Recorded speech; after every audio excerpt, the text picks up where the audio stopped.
The ability to be by yourself with yourself is a superpower. It is incredibly powerful. As you know, there are so many of us that are afraid to be with ourselves, to be left with our own thoughts. And I get it. Yes, it can be scary. If there are a lot of things going on and you have a lot of unprocessed thoughts, it's going to get to you. And that's not a very fun way to live. But the other side is if you can do that, if you can sit there and be like, I'm just fine on how I am, I'm just fine by myself. Everything else around me is a bonus, but I am enough for myself. That's it. If you can be by yourself and you don't feel lonely because you're comfortable being with yourself, it's that simple. And I'm repeating this over and over again because you guys need to understand that most people can't actually do that. And I know that because I have worked very closely with some people, and maybe I was their manager, maybe I was coaching, mentoring them. And there are so many people that just can't be with themselves. And it's very detrimental because that means if you want to accomplish any great feat, or at least you don't want to lose your shit when things go bad, you're just going to be in a very bad position if you can't be by yourself. The easiest example is, guys, we all remember the big break, the big holiday, or the pandemic, right? In isolation, not being able to go out or see your friends, and just being stuck by yourself. A lot of people felt so lonely, so bored. They were under socialized. They felt like they need to just go and talk to some people. Yeah, that's in us. We're all humans. We're social creatures. We need to go and speak to people. That's understandable. I'm not saying don't be social. That's bad. You need to be social. But there were a few people, including me, where I was like, this is all right. This is just fine. As a matter of fact, this is kind of fun. Because the whole time I've been working my ass off, going to school, being up in everything, and the only thing I was wishing for is imagine if everything just stopped and you had some time with yourself to just chill and catch up on a few things, sit down and just do nothing for a bit. And funny enough, it actually happened. I was like, this is it. This is the opportunity. Everything's getting shut down. The whole world is going on pause. Perfect. I was so excited for the fact that I can actually spend some time by myself and catch up on myself. And I sat there, I was about 20 years old, and I never understood why are people freaking out. I get the virus thing seems scary, but I'm talking people freaking out because they're unable to go out. Who cares? Yeah, we shouldn't have our rights taken away from us. Fair enough. And I still went out whenever the fuck I wanted. But I'm saying, so what if you can't? So what if you have to stay home some more? Who cares? It's chill. And that's around the time where I realized that apparently people don't like to be by themselves. That people actually feel lonely and they start getting miserable and depressed, which was such a shocker to me. I was like, why? Why? You can just chill, play some video games. There's nothing you need to do right now. If you want to start a business, do something. Like, what the fuck? What are you talking about? So I thought about it for a while and I realized what are some things that actually help me stay with myself and not lose my mind? Because a lot of people who are going to be putting in the work and going through the grind and trying to build a business or make something of themselves are going to spend a lot of time alone. I spend a lot of time alone. And that's just how it is. It's because I have things to accomplish, I have things to do. I can't be running on somebody else's schedule. I run on my own schedule. So that means I'm going to have to be comfortable being by myself. And so the first and lowest level that I've seen of how people cope with being alone is not being alone. They have to intertwine themselves with somebody else, with someone else's life. Even if it doesn't benefit them directly or it's out of their way, it helps them get their mind off of it when there's another person. So some people, especially who feel mentally unstable, they try to always be with people in social situations because a social situation requires you to take the focus off of yourself and focus on something else. So that's one method, but that's not the method you want to use because that makes you extremely reliant on other people's presence. And I'm not saying you have to be stone cold and not want to be with people. Of course not. But you should have the ability to be alone if you had to be. The next one I've seen is it's a bit better.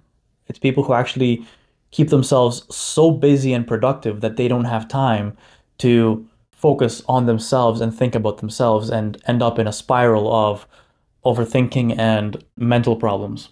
Especially when I was coaching people at work and helping them through things, I asked them, so, why do you work so much?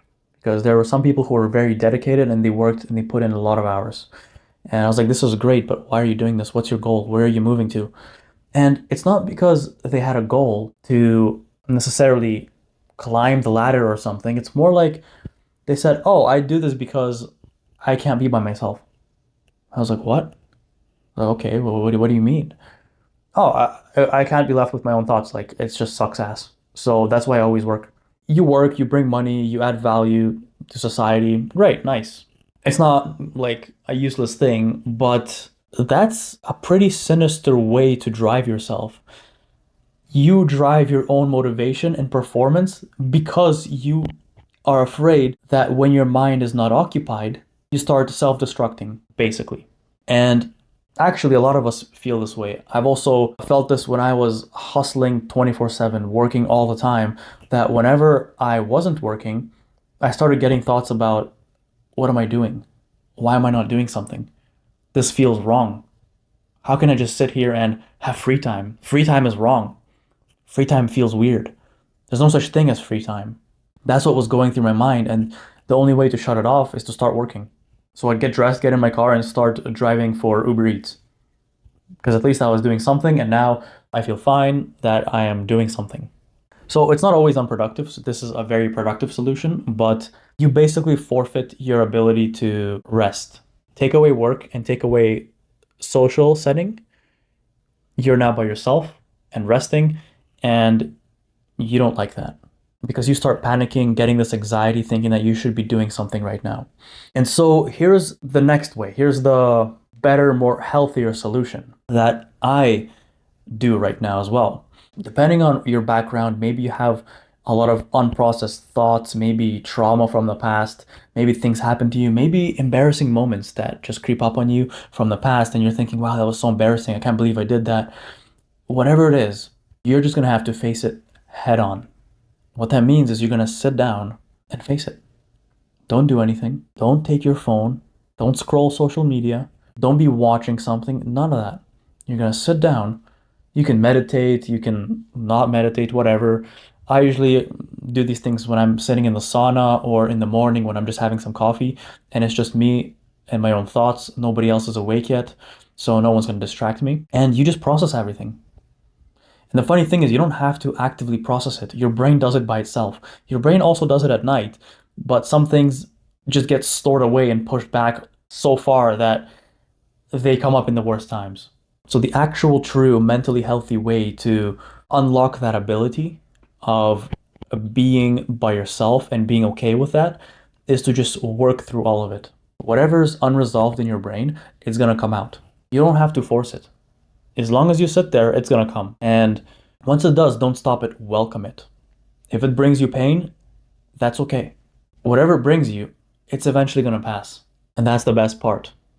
Because once you've worked through everything, sometimes it doesn't just happen subconsciously. You're actually going to have to put in thought to resolve something that doesn't sit quite right with you.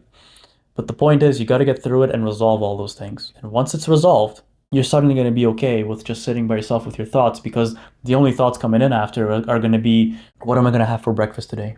Or positive things like, I really appreciate the thing we did the other day. I like these people around me. Things are going so well. Your brain's going to start feeding you messages of gratitude. Of course, you're going to have to direct it at first, but once there's no more bad things left to process, it's just going to be good stuff. That's where you want to get to. And sure, maybe some of our brains are naturally more negative because that's just the way we're used to thinking. Well, this is a great time to start switching that to the positive actively. And eventually, it's going to start doing that passively without you realizing. Those of you guys that are actually understanding what I'm talking about and you sit there thinking, yeah, I hate being stuck with my own thoughts, or I hate even resting because I feel like I have to be doing something. I get it. It's okay.